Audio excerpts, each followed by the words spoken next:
Okay, here's our post-Christmas evaluation of the ongoing Volkswagen repair. This fender was, the smash one was really, really bad. It's all roughed out and ready to be filler primed. This front bumper was also really, really bad. About 2-3 hours of plastic welding to get it all back together. And then there is a little bit more to do, but it's pretty much roughed out and ready to go. Now these sides were a problem because they had body molding that ran from there up to there, and both of them were torn up. And they wanted $300 per side, which is $600. Just like, no man, it doesn't even look good. Why would I want to do that? So I've got this door. There's a real annoying angle change right here, and I'm gonna go with it. So I'm just sanding it down to where it'll all be at that line all the way down. But it's what I put on there so far is fiberglass. So in the world of body repair, we have, of course, metal cutting and welding, and we have the old standby body filler. Evercoat's a real good product, but it's Bondo. And Bondo is a plastic, but you can't leave it sitting out like I have this here because it'll absorb moisture and it'll rust the metal underneath it. Whereas the fiberglass, it'll also shrink, it'll also crack, it'll also fall out of there sooner or later. Fiberglass, whether it's named Bondo or any other name, this is long strand fiberglass, which is more of a challenge to work with, but the strands are, 6-8 inches long, so the whole repair interlocks. And it grabs steel, grabs rough steel like mad. Like it's never coming out of there, it's never gonna shrink. It's just damn near impossible to sand is all. So you just gotta work like a fool to get it there. But anyway, and then this, so I've used almost 2 cans of this. One more, I got another half can, so this should be enough with the other half can I have. This, I might use it a few places, I don't know. I'll see when I get there, but this is icing, which is another product, which is just phenomenal. This, it's polyester, so it never shrinks.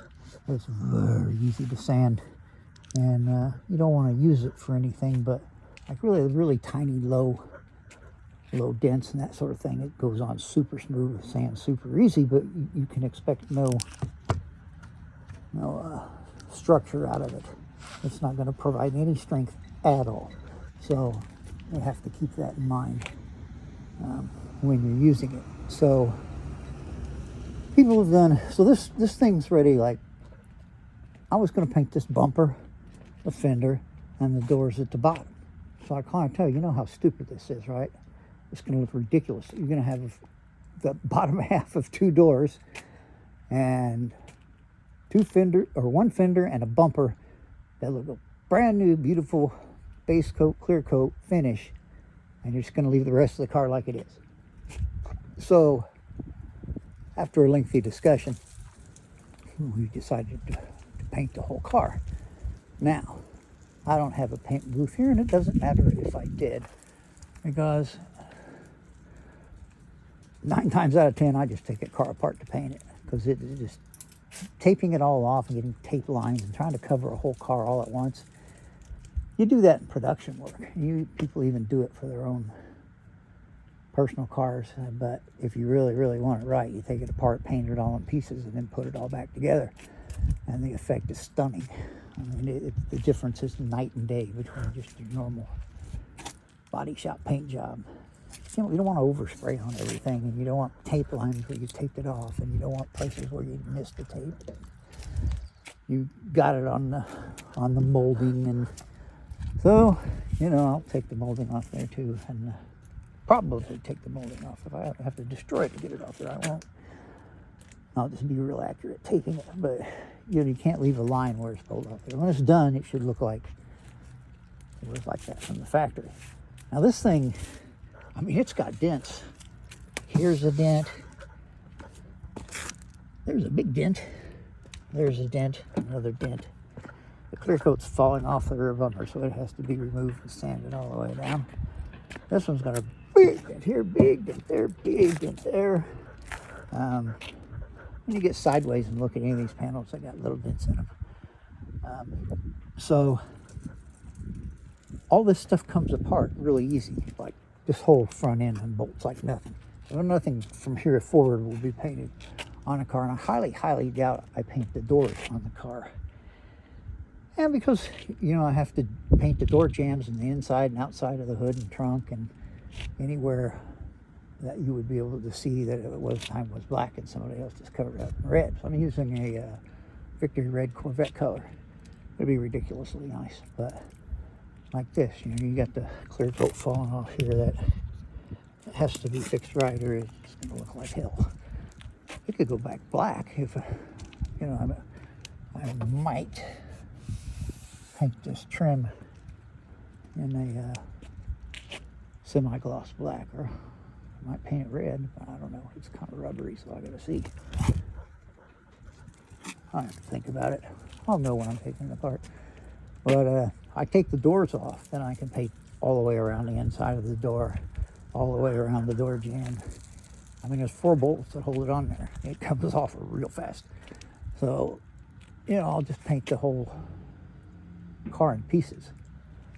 The rear bumper, or the rear fenders, and the rear bumper, and the trunk are all coming off to be painted separately, only leaving me with this much here and the top to paint separate from the rest of the car. And it's like, when you get your spray gun adjusted, you got the right nozzles on there, and you're laying on the clear and everything. There's a fine line between orange peel, and most cars coming from the factory have some level of orange peel, and runs.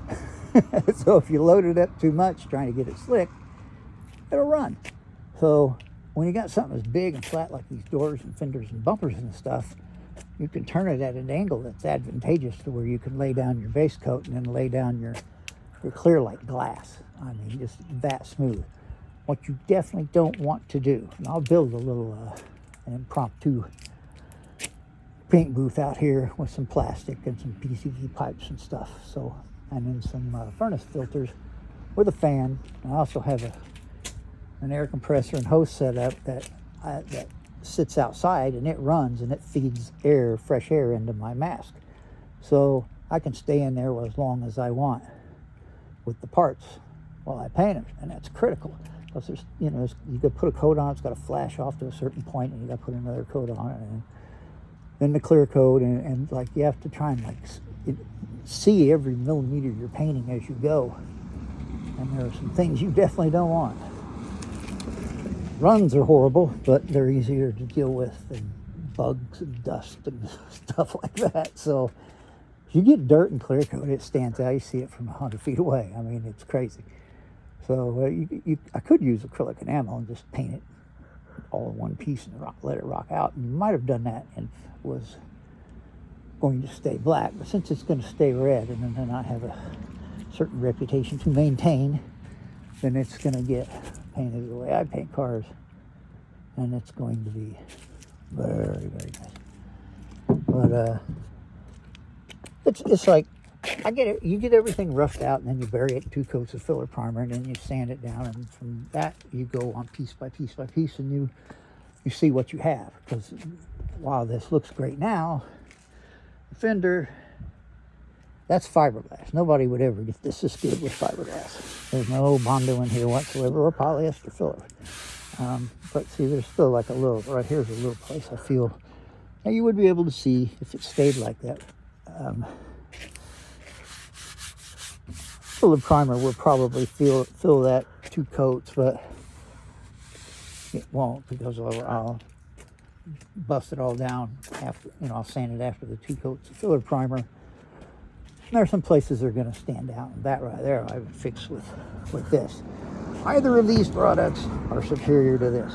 Bondo is just old school, what they used years and years ago, and yeah, you can use this on every dent in the car. It looks fabulous.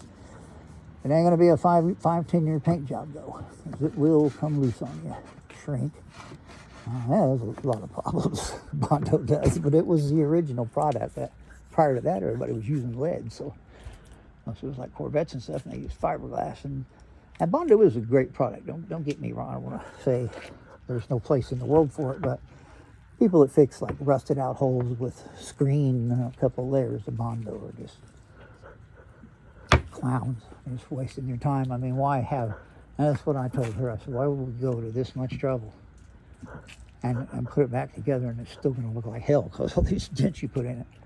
You put dents in the freaking, I asked her, so how the hell did you put dents here? I mean, of all places in a car, put dents in here. I mean, seriously, I gotta level that all out before I paint the door jamb. It's ridiculous, but I'll do it. So, again, that right there, that product, that polyester will work great for that. This stuff, it never shrinks, it never lets go, it never falls out. Well, if you don't use it, but using it properly, it's a game changer. But again, you gotta understand that it offers no structural integrity whatsoever. So, when you look at what I got left to do, there's some dents in the hood, quite a few dents in the hood. But that's virtually done. This doesn't need anything done to it but sand and then filler primed. And these need sanded and filler primed. I don't think there's dents in either one of those. And they just unbolt. I mean, I would unbolt it before I would tape it off. It's just ridiculous. It's that simple to get apart. It's a Volkswagen. I mean, so, you know, and then I'll do, I mean, this fender here is cream too, and nobody in their right mind would fix this. Especially because it's in these body lines, which is the hardest part to get back. But I have done plenty of body lines, so, well, you look how, the only reason I didn't buy a new fender for the front, because they're just crazy expensive. I mean, like $400 or $500. If you want a factory one, $600-700 for that tiny fender. If you want to use one, I haven't found any for less than I found one for $150, not including shipping. So it took about $250 to get it here, and for $250, I just fixed this one. This right here is still a problem area. I can see it from, and I know when I was sanding it, but I'll see it. I know it's there, so I'll fix it. But so, I mean, I'm already busting everything out doing this work. I'm not gonna. I'll just fix the other fender soon. But I mean, that's the whole deal. Is why I fix it, because it saves her so much. She saved $2,100 just on parts, to where I used the cheaper Chinese parts for the radiator core, and it didn't fit right. And I had to take the top part where the latch bolts in out of the old one and put it in this one. So it's been fun, but when it leaves here, it'll be show stopping. So what I'll do, like I say, I'll set up a little plastic tent out here, and then you want to carry like a light. You could use a flashlights, work extremely well. You could use a handheld light or whatever, but when you're painting and you're putting clear coat on, you need to look at it sideways with angles and shine light on it, and then you can see where it needs a little more, or it's already good. So people say, well, put 2 coats on it. Well, what is 2 coats? It depends on how thick the first coat is and the second coat. Depends on how well it covers. I mean, what you're going to do, what I do is I start out on all the sides and everything, and then I get all that covered in. Then I put a coat on there. And then I put the second coat on the same way. If you have all that right, you don't do anything but lay clear over it then.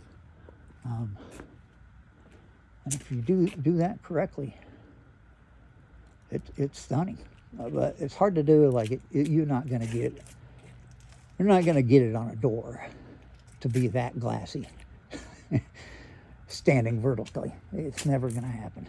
So, but it's big. It's a huge flat panel, and that's what you're going to see. And you're going to see all these panels, and the glossier they are, the better the car overall is going to look. Like, it needs to be stunning. So I'll use a couple furnace filters and a big plastic bag, PVC pipe, and I'll just live inside of it, painting 2-3 parts at a time until they're perfect. And then in the end, I'll do what's left on the body, and I'll reassemble it. I'll just build a little tent over this too. All you gotta do is, like, once you build one here in the driveway or out there in the grass, and you just keep the floor wet. That's all you gotta worry about. As long as you got a filter and a slight airflow, keeping the positive flow of air moving in one direction.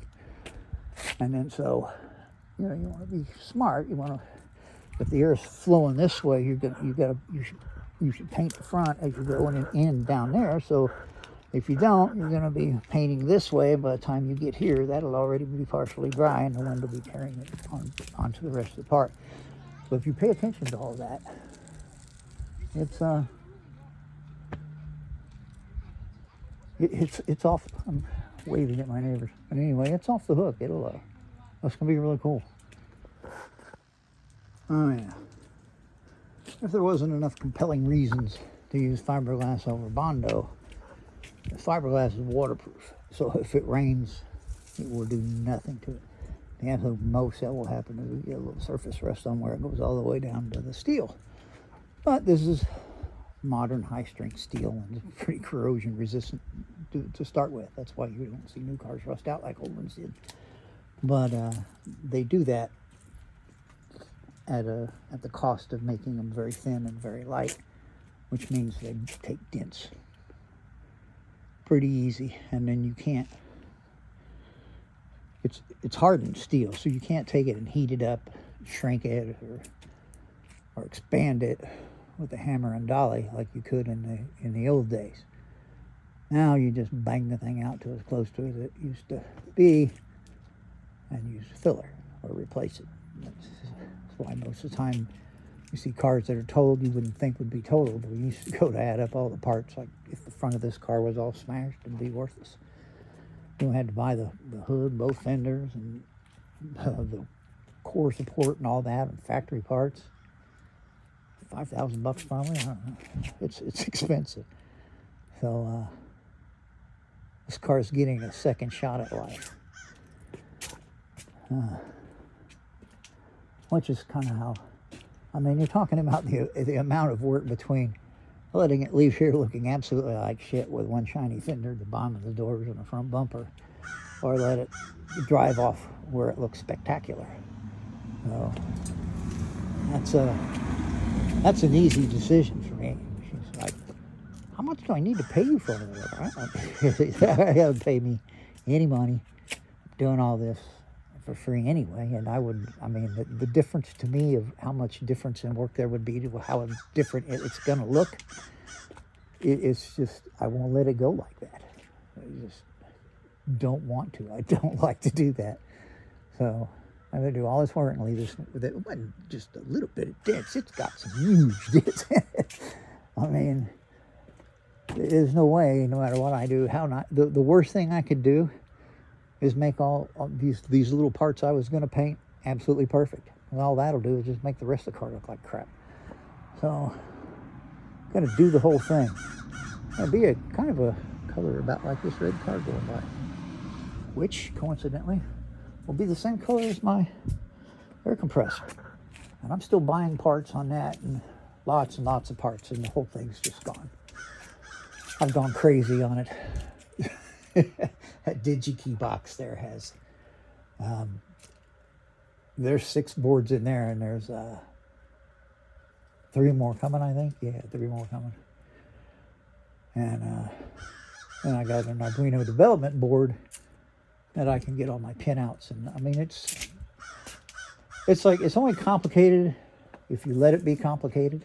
And all the information's written down somewhere. You know, wiring schematics and things like that. It's just for somebody young that doesn't have a lot of experience wiring different entities and that sort of thing, it probably real challenging. But for me, it's no big deal.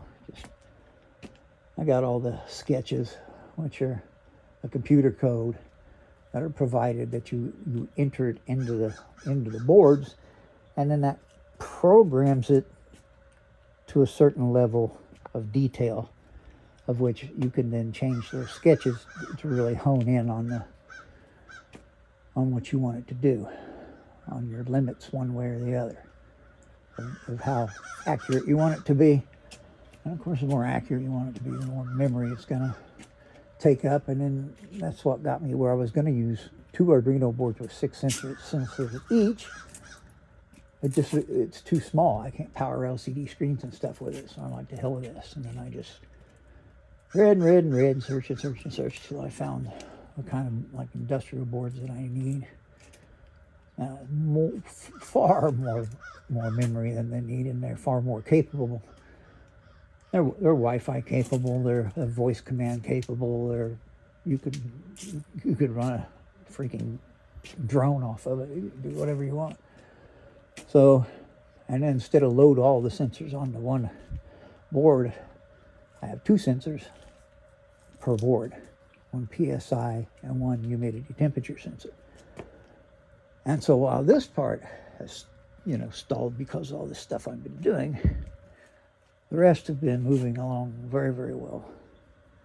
It's just complicated. So I got to, and I'm doing something else on the inlet, another project besides what this just part of this will be. And I needed to run some tests on it, but then I got access to this AI system, so I just ran computer simulations, and my beliefs were correct. So that'll move forward too.